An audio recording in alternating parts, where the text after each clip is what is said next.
Selamat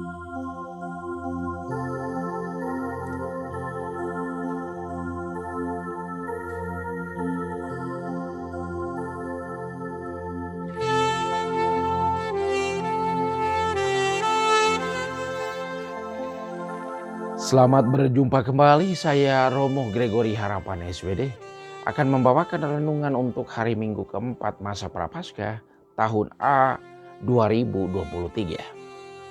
Tuhan melihat hatimu. Waktu berlalu begitu cepat. Kita sudah berada di minggu keempat masa Prapaskah. Seperti apakah persiapan kita untuk merayakan Paskah Tuhan?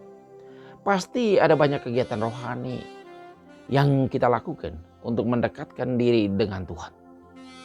Juga untuk memperbaiki relasi kita dengan sesama dan alam sekitar.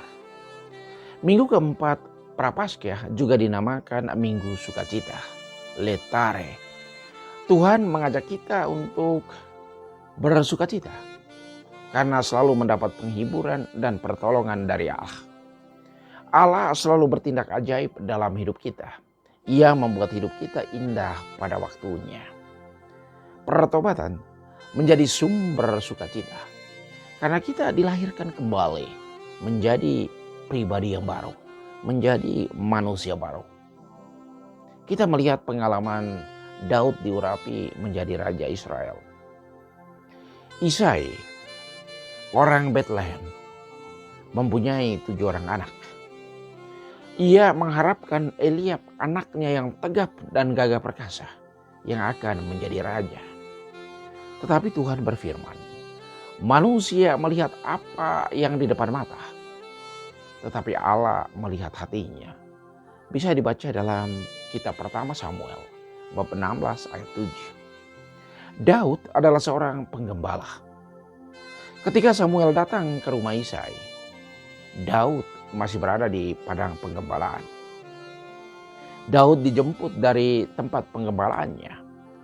Dan setelah sampai di rumah, Samuel mengurapinya menjadi seorang raja sesuai dengan yang difirmankan Tuhan. Tuhan memilih orang yang dipercayakannya, bukan berdasarkan apa yang dipikirkan manusia. Karena rencana Tuhan bukan rencana kita. Rancangan Tuhan bukan rancangan kita. Tuhan selalu melakukan karya agungnya dalam sejarah manusia, agar setiap orang bisa melihat dan meresapkan apa yang dilihat dengan mata, didengar dengan telinga, dan dirasakan dengan hati. Dugaan Isai dan orang lain meleset dengan apa yang Tuhan rencanakan. Ternyata putra bungsunya yang dipilih Tuhan bukan anaknya yang lain. Karena itu Tuhan meneguhkan hati Isai. Manusia melihat apa yang di depan matanya, tetapi Tuhan melihat hati. Tuhan selalu hadir dalam keseharian kita. Ia berada di depan, berada di samping, dan berada di belakang kita. Ia tidak pernah meninggalkan kita seorang diri. Kapan dan di mana saja kita berada. Ia selalu mengirim Roh Kudus-Nya untuk mendampingi dan membimbing kita. Dialah yang meneguhkan, menghibur, dan memberikan rasa damai. Tuhan melihat hati kita, bukan materi, bukan pangkat, dan juga kekayaan kita. Tuhan melihat hatimu, Dia ingin tinggal di sana. Tetapi kadang hati kita dihuni oleh banyak hal yang membuat Allah tidak mendapat tempat. Seperti iri, dengki, cemburu, sombong, dan hal negatif lainnya. Singkatnya Tuhan jauh dari hati kita akibat dosa. Paulus mengingatkan, dulu kamu berada dalam kegelapan, tetapi sekarang berada dalam terang di dalam Tuhan. Hiduplah sebagai anak-anak terang. Ia berbuah kebaikan dan kebenaran. Jangan turut ambil bagian dalam perbuatan kegelapan.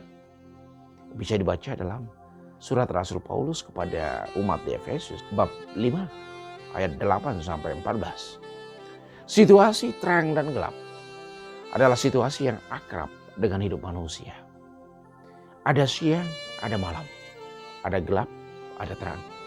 Di kala terang ada, kita bisa melakukan apa saja, melaksanakan tugas rutin, dan bisa melihat sebanyak mungkin hal lain yang ingin kita lihat. Tetapi di kala gelap atau malam, kita sangat membutuhkan penerangan lampu listrik. Kegelapan membatasi kita untuk bisa melihat banyak hal dengan mata biologis kita. Atau mengerjakan banyak hal seperti yang bisa kita lakukan di siang hari. Terang dan gelap juga menjadi simbol kehidupan. Terang selalu melambangkan yang baik, yang benar. Ia mewakili semua hal yang positif. Sedangkan gelap selalu mewakilkan hal yang tidak menyenangkan, berbahaya, jahat, dan dosa. Ia mewakilkan semua hal yang negatif. Mari kita menghidupi budaya terang. Kita berjuang setiap saat untuk menjadi terang. Kita mendedikasikan hidup agar membawa orang lain ke terang. Mulai dari orang yang dekat dengan kita, anggota keluarga kita sendiri. Menjadi pembawa terang itu adalah sebuah komitmen, diperjuangkan dari saat ke saat. Ia tidak muncul dengan bim salah bim. Maka terjadilah. Supaya terang menjadi budaya yang kita hidupi, maka mari kita jadikan kata, sikap, dan perilaku harian kita sebagai kedipan awalnya. Misalnya lampu listrik yang kita lihat cuma terangnya. Kita tidak melihat arus listrik yang menghantar energi yang membuat lampu itu bernyala.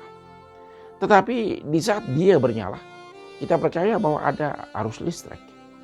Demikian halnya dengan terang sejati, yakni Tuhan. Kita tidak melihatnya dengan mata, tetapi kita percaya ia selalu ada. Dialah yang menggerakkan kita untuk selalu melakukan hal-hal yang benar dan baik dalam kehidupan setiap hari. Kita melihat bagaimana orang buta dapat melihat. Ada orang buta sejak lahir. Menurut tradisi Yahudi, orang yang dilahirkan buta itu karena dosa. Entah dosa orang tuanya maupun dosa orang itu sendiri. Yesus meluruskan tradisi itu. Yang membuat orang itu buta bukan karena dosanya atau dosa orang tuanya.